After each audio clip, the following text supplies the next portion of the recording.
Hello guys, তোমরা সবাই কেমন আছো? আমি চলে এলাম নতুন একটা মিনি ব্লগ। তো গতকাল আমরা বেরিয়ে পড়েছিলাম মল্লিকপুরের দিকে। তো সেখানে আমার এক মাসির বাড়ি, ওখানে নিমন্ত্রণ ছিল। তো তার জন্যই আমরা বেরিয়ে পড়েছিলাম তিনজন।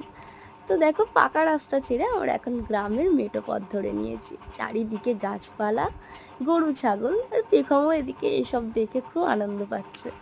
তো তারপরে দেখো, ফাইনালি মাসির বাড়িতে আমরা চলে এলাম। তো আমরা পৌঁছানোর আগে ওখানে আমাদের সব আত্মীয় স্বজন পৌঁছে গিয়েছিল, মামা মামি মাসি মেসো ভাইরা সকলেই। তারপর আড্ডা টাড্ডা দিয়ে খাওয়া দাওয়া করে আমরা বেরিয়ে পড়লাম। আমরা চলে গেলাম নদীর পাড়ে।